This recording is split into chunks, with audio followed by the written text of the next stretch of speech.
Can't believe it's actually been 7 days of this game already. But yes, it has indeed been a week. Now, just to let you guys know what my account is at before I start talking about the good and the bad. We're at 49. Admittedly, I have slowed down a bit, mainly just due to not wanting to burn myself out, enjoying the process. I've beaten the main story, I've beaten everything with 4 stars. I'm now just slowly but surely going through and leveling everything up. Like, for example, if I was to show you my Flourite, you'd probably have a heart attack, okay? We're maxed out 9 across everything. I'm now in the process of the 10. Process of promotion for getting to 90 on the main cap. And by the time we get that done, I will also have the base leveled up to the ability of base level 5. So when base level 5 hits, I can then finally do the good old-fashioned masteries, all right?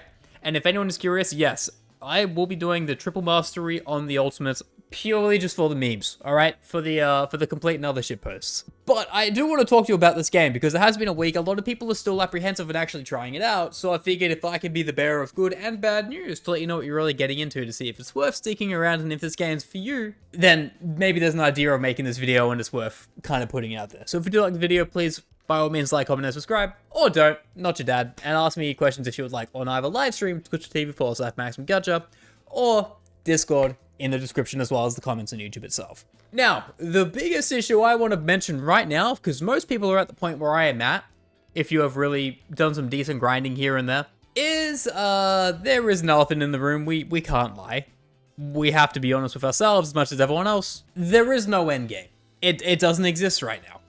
With that being said, however, we are under the impression it is being added around Angelina. Sorry, Gilberta for new gens who don't know the original characters. For the Gilberta patch, when we get her, which is in about 4 weeks or so, that is when we're meant to be getting Umbral Monument, which is the time trial Tower Adversity, the time trial kind of abyss that you see from Genshin as well as War, respectively. Forgotten Hall, Memory Chaos if you play Honkai Star Rail. You know what I'm getting at. The game mode of flex your account, see how fast you can beat something, and get rewards adjacent to how fast you beat it. If I was to quickly show you, I have it here just to kind of explain what it is better than myself. It does also give you a lot more pulls, alright? We want to start off with something bad so we can get to something good as well. Alright, so this is exactly kind of more or less of what Umbral Monument is if you don't know what we're actually meant to be getting in 4 or so weeks. Next is our Umbral Monument that offers a series of rather difficult challenges. Unlike Beta Test 2, the Umbral Monument is now a permanent feature and we added time challenges to it. So in the original Umbral Monument, it was kind of like you have 5 minutes to beat everything and that was it. There was no beat it in 1 minute, beat it in 2 minutes like Star System. From what they say there, it sounds like that is what they have added. Which, I want to be the hot take in the room. The current gacha system endgame is terrible. In every gacha, alright? I am not the biggest fan that Endfield wants to take the idea of beat thing in X time to get Y reward. But if that's the way they want to do it for the first one, by all means, it's the most staple and easy to assimilate towards if you're a new gen Arknights fan and you want to come across and play the 3D version of the game because you didn't like the tower defense, you know what I mean? Also, I want to say, because some people are going to think this, I'm not saying new gen in a negative light. I'm just referencing people who don't know the IP very well and are interested in it, but are apprehensive due to a variety of factors, e.g. Doom posting, factory, this game just existing, because that can be polarizing as is, which is hilarious. I digress. But anyway, we continue. Complete the goals within the countdown to earn even more ore barrels. Yeah, so it is going to be the 3-star system by the sounds of it. Metals and then trim it.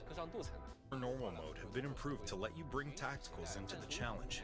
We hope this will get more endmins to attempt these challenges. So you are able to add in the new endgame when it comes out tacticals, e.g. the ability to heal in game and heal in the fight and everything like that automatically.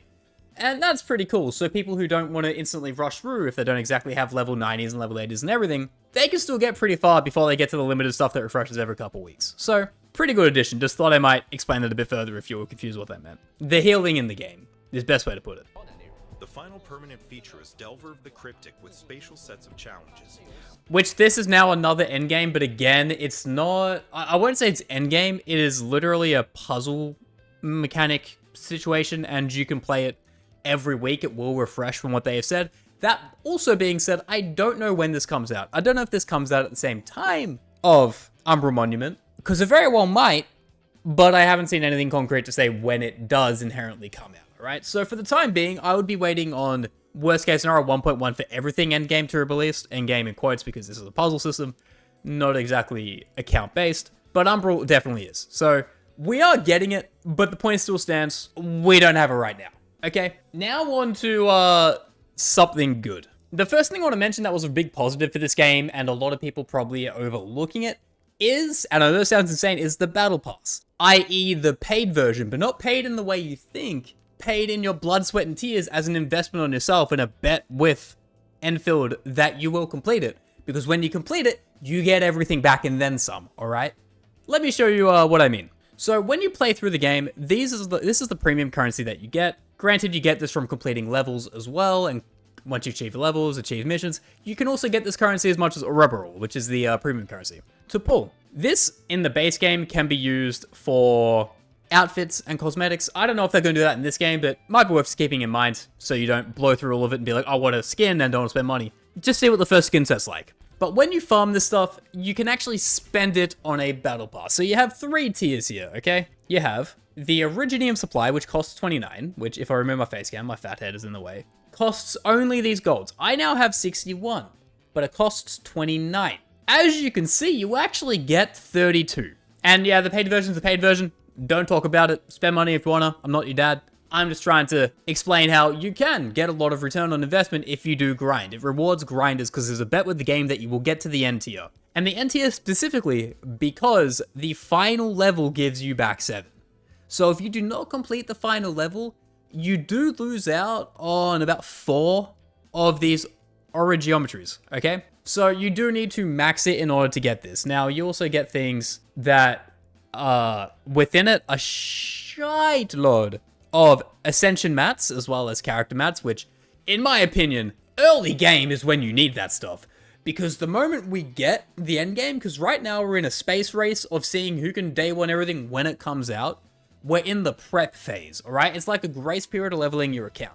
Some people already have triple 90 teams. I think they've spent money, I don't know for sure. Or if they're min-maxed. Others, like myself, have put everything into Flourite and have borderline nothing else to show for it. Except for an actual go-to-crocodile character. But them adding this in the system, also not to mention you get a weapon, mind you. You get a 6-star weapon, which I can show you here. And an option between...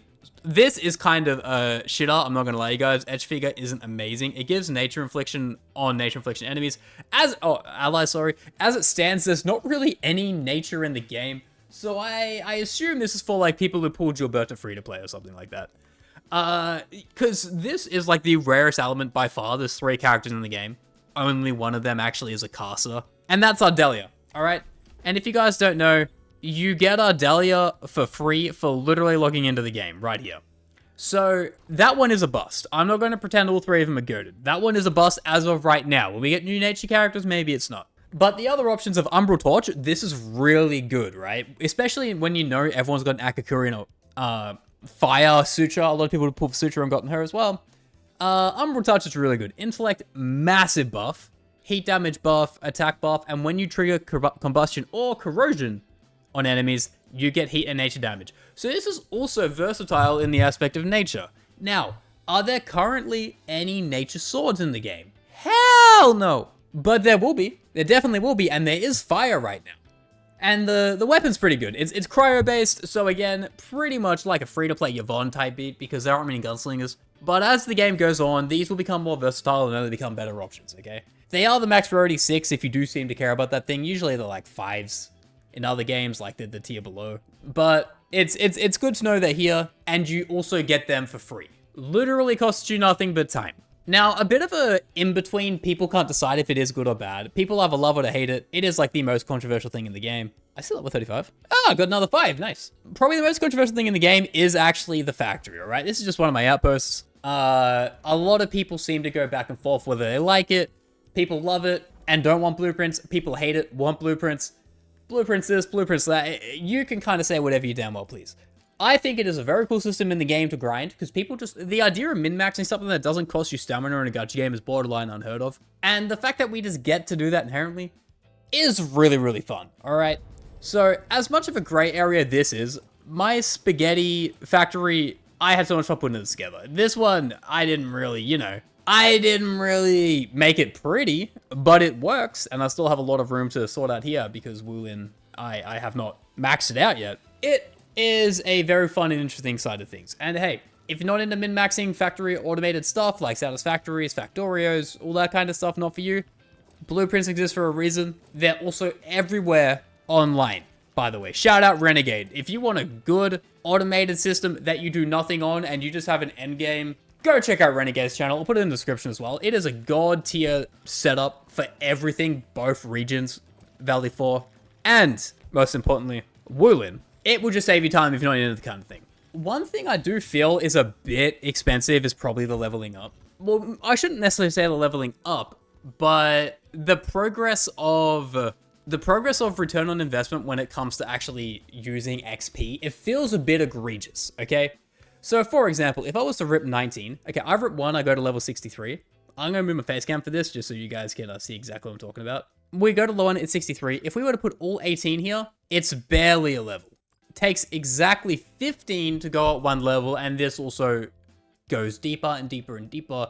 Your pockets have to get bigger and bigger to go up adjacently. That is how leveling works. I know, I'm not an idiot. But it is pretty bad once you hit like 70 onwards, okay? And it would be all well and good. It would be fine. Which segues into the biggest issue I have with this game. The stamina regen, okay? This is my biggest problem you have in this game. By the time I finish yapping, you will see the refresh here. And for those who don't understand, you usually get 6 minutes per stamina on every other game, okay? And that equates to about 10 sanity every hour. Okay, so 24 hours, usually everything caps at 240 in other games. Every day, you max out, you grind it out in 10 minutes, and you wait for the next day, alright? It's part of the daily login grind. This game, however, and I'm actually going to sit here and wait the 30 seconds just to prove a goddamn point. 5 seconds to go, and look at how long it takes. 7 minutes, 12 seconds. That is insane. So it's a bit under 9. It equates to be about... So you get about 8.5 instead of 10 per hour on average, alright? You times that across a whole day. Your regen per day is 200 versus the 240, some games even a 5.5. Which are, yeah, like obviously 250. But let's exclude games that aren't AAA titles. 3D masterpieces, okay? Things that cost a lot of money to make. This sucks. Because for the 30 to 40 that you are missing out on, if you want to really do the math on it, it is about an extra run's worth of stuff. And that will tally up over weeks. That will tally up over months. It is a little bit annoying that there is that to deal with. Yeah, there is a level of mitigation in doing your dailies and getting 40 sanity back, but it definitely does just feel low, right? I don't know if that might be the case of the return on what you actually spend is low as well. I'm not going to do the math on every single iota or modicum of information we have in comparison to other games, because it is its own game at the end of the day. I just think a little bit more on that 6-minute refresh would be way, way better, okay? Either that or get marginally more rewards. We're talking like maybe 10% per run, right? If we got 10% per run, that'd be an extra couple chips for XP. That'd be an extra bunch of protahedrons, which are like these funny guys. That would be nice. Like it would just kind of make this process a bit longer. Now, as it currently stands with no endgame, it's not necessarily a big deal, but it does stretch things a lot thinner. Now, I haven't even seen what mastery looks like yet. This might be the thing that kills it. Well, not kills it, but makes it painful for me if this stuff is just pain on earth to achieve and everything of that like. But we'll have to wait and see, admittedly, alright? We're only going to know when we know, and that's just the hard truth. Now, another piece of credit I want to give this game is the stock bonds. This is a very, again, polarizing thing. Some people love the idea of this, some people hate it. I personally have never really had a problem with actually acquiring stock bonds. I seem to find it pretty easy because you just go to outpost management. Sorry, wrong one. You go to your stock redistribution, you go to elastic goods. What is down the most today? 38 on Muzzbeast, right? Max that out to as much as you can buy. You spend 90k, you go to your friends list. There's a dude selling them for 4 grand a piece, right? So 90k, you know, it's about a 400% reward in your 90k. So more or less, you get about 360,000 back for just doing 2 clicks, all right? This is a very simple thing. On Wulin, it is a little bit lower just because less people are there from my understanding. But as the game goes on, as more people unlock Wulin and really push through here, it's going to be less and less of a problem. Like if I was to check it right now, how are we looking today? 36? Wait a minute. I spent 70k, as you can see, 6.9, nice. I go to my friend, and if I sell here, we spend 69, nice. And we get 220. You see that? You see that?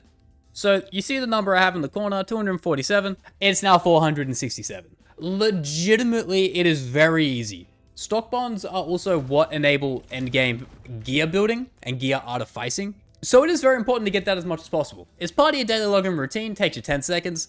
And my favorite thing about it, which a lot of other gacha games do, which I'm not a big fan of, is it doesn't use your main currency. It does not use T-creds. And T-creds, you don't get millions upon millions of them, all right? They split up a lot of the currencies across separate things. It can get a little bit convoluted, but it really does work in the end because we ultimately get way more options of things more evenly distributed versus it just being how many creds can you farm before your account dies. That being said, I still find it a little bit annoying with the actual level up materials versus the currencies of T-creds and stock builds. I've never run into a problem with either of those yet. I don't think I will until I'm leveling like my 5th character to 90. But it is the actual material to get them there. Like for example, this stuff that feels a little bit scarcer than it should be. Maybe it's an early days thing, I'm not sure. But it would be cool if they brought it to 6 minutes of stamina instead of 712, or alternatively, as I said before, just give us a little bit more. 10%, all I'm asking, take it or leave it. Thanks, Hypergriff. But man, the time we've had in this game so far is very, very good. The combat, for me, is super engaging. It is mainly built around the idea of the battle really begins before you get into the fight because the team comp makes or breaks it. It's not like a Wuthering Waves where you go into a fight and you play each character uniquely and you don't necessarily need to live and die by synergy. This game is much more built on, you know how every combo trigger works and what pops off what and what the cooldowns are. And also, depending on the kits you're using, they vary greatly in how your character will react to a lot of things. Like for example, my main DPS is Flourite. I am running Wedge on her. Wedge gives crit, and when you do battle skill, you also get arts amplification. And when you apply art reaction like corrosion, for example, if we hit here and get a glacial reaction, an ice reaction, we just hit this, hit corrosion, get a 16. So we have 2 buffs going on adjacent to each other. They don't stack on top. They stack separate from base stats from my understanding from what it says here. And it's a whole lot of fun. The team comp idea stuff for me in this game is so goddamn good, like legitimately. Right, I put this on, I throw grenade pop. All right, grenade pop, I now have amplification. We now throw in, get buffs. I have Akakuri on the buff again for the follow-up attack whilst ultimates are going off. It just all loops in and plays with itself so goddamn good. Oh my god, the damage on that. It's all around for me. Almost feel like it's made for me. It's such a seamless game, and I get some people just aren't going to like this type of playstyle, and I totally understand that. But if you're down for the idea of the team building, like, this should be a theory crafter's wet dream because it's literally built around team comps more than anything versus individual player performance of a kit understanding. It's more the synergy that you need to know versus all the minute min-max stats of everything, right? But ultimately, man, this game is a lot of fun. Does it have pros and cons? Yes. The lack of endgame right now kind of sucks, to be honest. It makes me a bit sad because there's nothing to really grind and push my account on. You can rectify that by just farming all the characters waiting for Umbral Monument. Yeah, the XP can be a little bit annoying at times, but it's not really the end of the world. It's more of a pet peeve than an actual direct issue. But my god, the character designs are so goddamn great. Graphic fidelity, again, through the roof. Didn't even mention that, how good this game goddamn looks on the PC. Even looks good on a phone, mind you. And look, ultimately, it is just a really good breath of fresh air. I love this game to bits. I've been making videos on it daily. I haven't made daily videos in a very long time. So that should kind of be a testament to if you should try this game or not. At the very least, give it a go. There is no harm in trying a game that is free. Uninstall it after an hour if you don't like it. Alright? Let me know what you actually think, because I want to see the direct consensus, because I know a lot of people like this game and don't like this game are watching me. So it'd be interesting to see if you think it's really good, or if you think it is really bad. If that case, if you've watched this far into the video, I don't know what you're doing. But I'm sure you're either hate watching, or you're willing to give it the old college try like a second shot, alright? Anyway, that's been the video for today. Thank you guys so much for watching. If you guys want like a top 5 good things, top 5 bad things, like good and the bad and the ugly of this game, let me know. But I just wanted to give a quick one-week review. I love this game. My account's looking pretty goddamn good. Still in free-to-play Hell or 4 stars only, plus Ardelia. But when Yvonne comes by, that is getting burnt into a crisp. Like, look at my pulls. I am ready for it. Humble brag, I pulled Susha in temples, and I'm out. Bye-bye now.